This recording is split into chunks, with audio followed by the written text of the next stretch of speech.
today. We have some news around the world, like we said, but we're going to first of all touch base with the High Chief on some of the specials.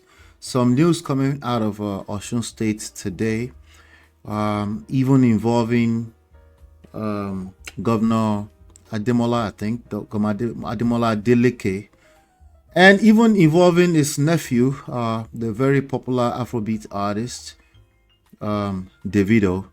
Some people got very angry with me last week because of the comment I made about Two-Face. I was misinterpreted, but I'll let it slide. But if you can please share with us what's going on in Osun State and some other special you might have for us from SharpEdgeNews.com today. Oh, thank you very much, Ola. To our folks all over the world, it's sad, and I do not mean to really launch out on a sad note, but it is what it is. What we are witnessing in Osun State, State of the Living Spring, Southwest Nigeria, calls for worry. And in a sister state, same Southwest, Lagos State, Nigeria, something similar to that, but in a way not related, is happening. But everything is being linked to the issue of abuse of office and power mongering and influence peddling. And I would break it down for you. What is being suspected here is that the immediate past governor of Osun State, Mr. Gboyega Oyetola, who currently serves in the administration of his uncle, President Bola Ahmed Tinubu of Nigeria. He serves as Minister of Marine and Blue Economy.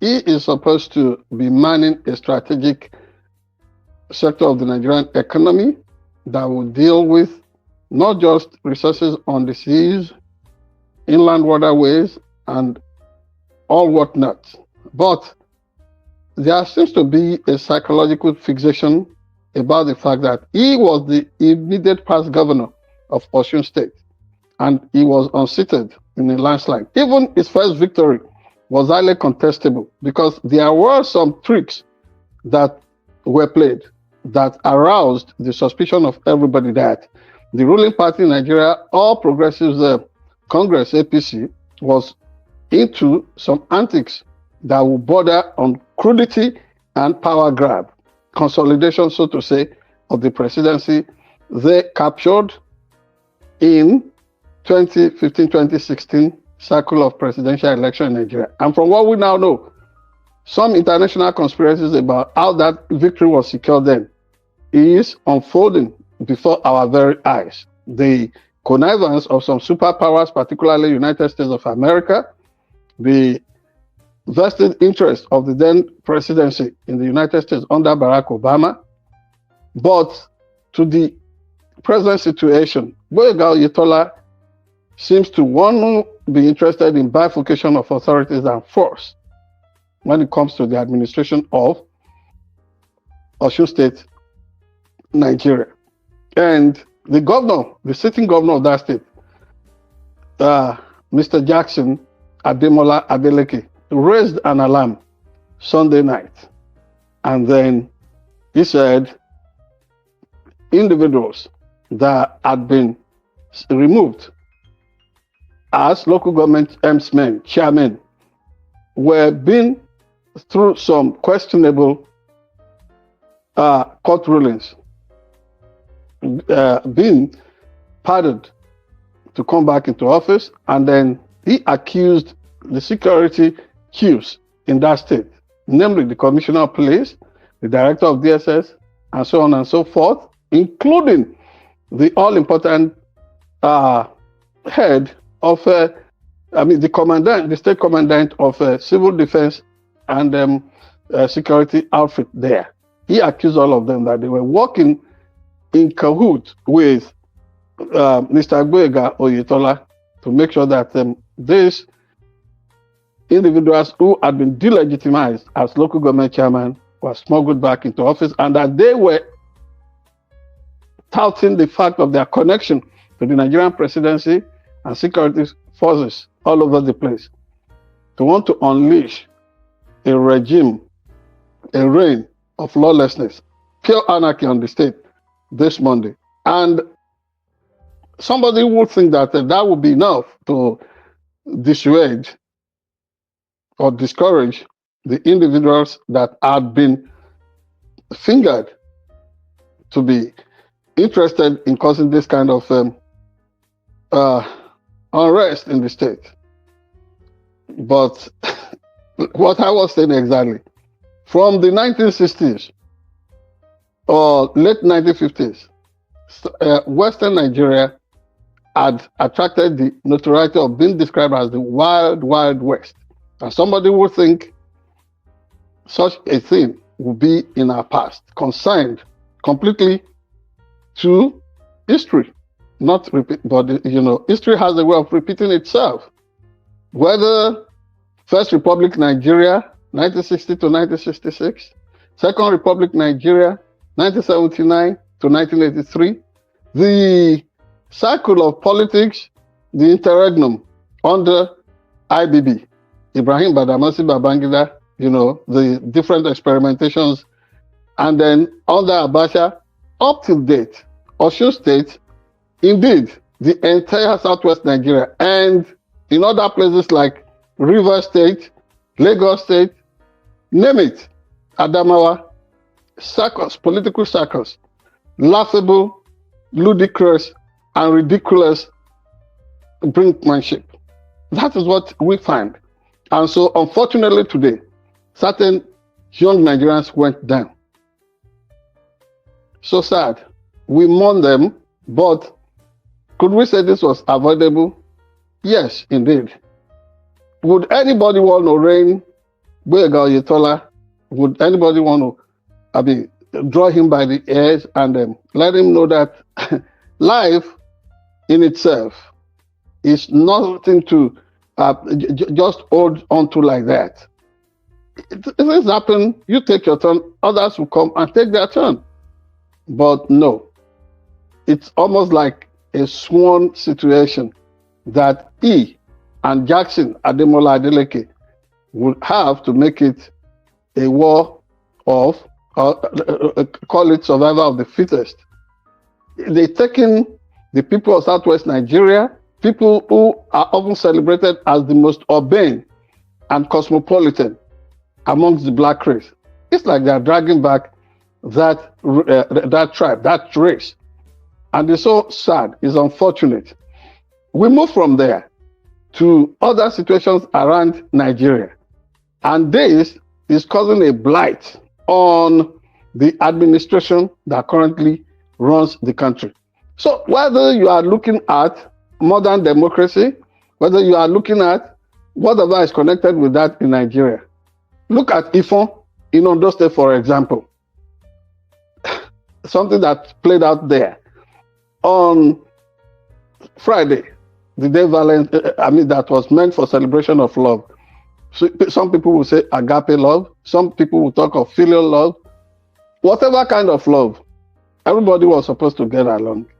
But on some street there, some youths disagreed with themselves, and then it ended up in somebody walking up to the place and then handing over two youths to the police. And then the police decided to be partisan. The police decided to take sides. So a case of torture, according to the Hope newspaper, the regional newspaper in Ondo State, the police decided to take sides, and then a situation of torture was alleged, during which one of those, the two youths that were initially put in police station, what's it called, in police detention, one of them died under such a worrisome circumstance. And then the following day, the police has its own version now, almost trying to numb everybody into negative mental health situation.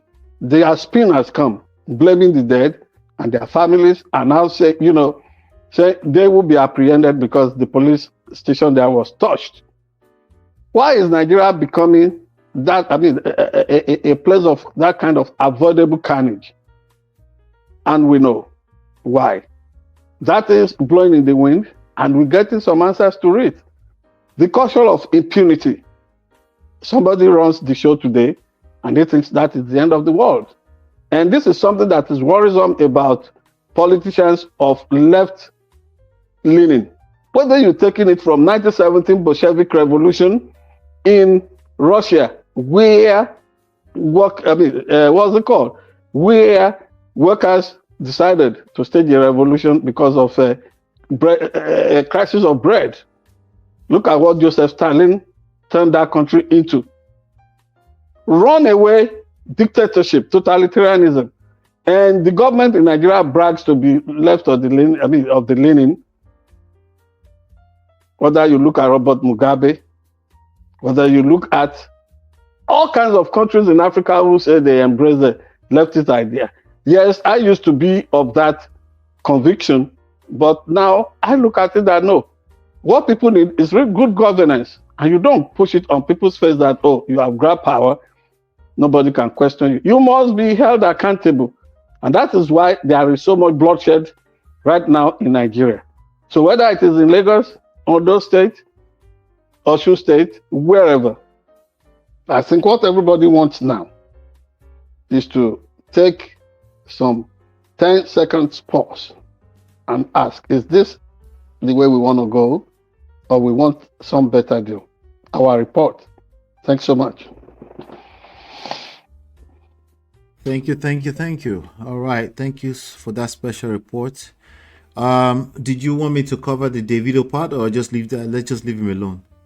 Yes. Let me talk briefly about the DAVIDO angle to it. So let me read his statement so we can know what we're talking about, right?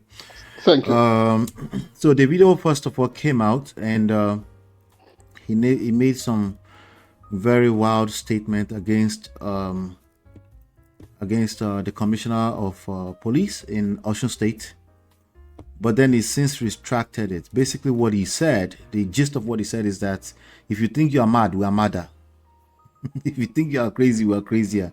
That's the cleanest of everything he said. He was saying some really vulgar things, but maybe an hour or two later, he came out and then released a statement, and this is what the statement said. He said, "My take on Osun Commissioner of Police, Nigerian Police Force, and forthcoming local government elections. Further review of political development in Osun State revealed more facts, which include several genuine efforts of the state security agencies, including the State Commissioner of Police. The bloodshed of today infuriated me so much that I heaped all the blame on the Commissioner of Police.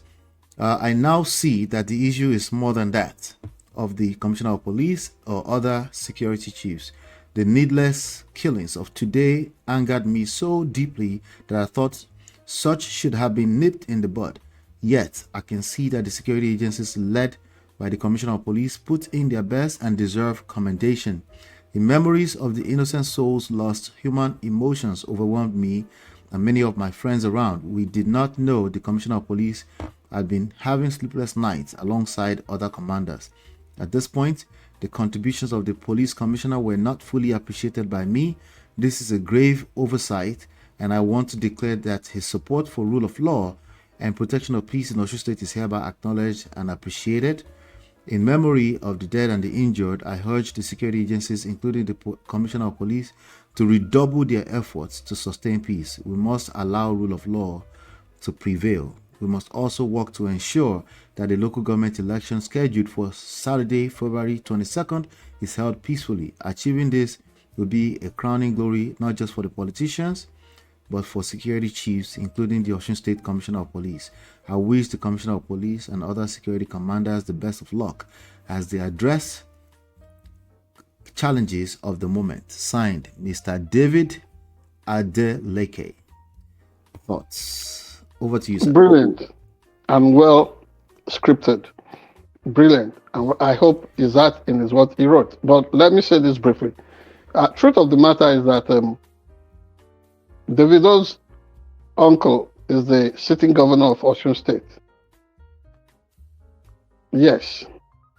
but making it like it is a family show. The person that was, as at the last time I checked, the person that was elected into office was Mr. Jackson Ademola Adeleke. Period. Davido should realize that he is a cultural icon, not just for his generation, but for Nigeria and Africa as a whole. Now, he should leave Adeleke to the business of governance. That is, his uncle should be left to the business of governance. He should mind his productions and his shows all over the world and his labels. That is that. But honestly, as somebody who came from a family that had suffered gruesome losses in terms of human and material resources in Nigeria before, I'm talking specifically of August 16, 1983. You yourself, you knew the kind of anguish that we were thrown into, especially my mother's side of the Abitogun's, the extended Abitogun family. I mean, the fact by me base. It was never a palatable, it was never a positive thing. Even till today, the trauma is there. So when people are cut down in their prime, the way it happened today in Osun State, this reaction, the feeling cannot be different from what people felt during the Operation Wete years, during the Penkelemes years in Ibadan, during the 1983 uprising in Ondo State, and all kinds that we have been witnessing, whether in Ogoni land, wherever we have been witnessing all kinds of violence in Nigeria, including in the Northeast. So what I'm saying is that, yes, if somebody decided to foist an attitude of impunity on the people of Osun State and felt that nothing would happen as a result, I think that was what Davido was speaking to initially. And whoever wants to get angry about that, are they saying Davido is not a Nigerian? We all are Nigerians. And when somebody loses in an election cycle, please be calm. Tomorrow will come. It could be your turn again. So to want to force things through, particularly the local government election thing in Osun State, Oyetola was suspected of already elections that he did not hold in all the years that APC leadership was in Osun State. He started packaging things and then even desecrating the institution of Obaship.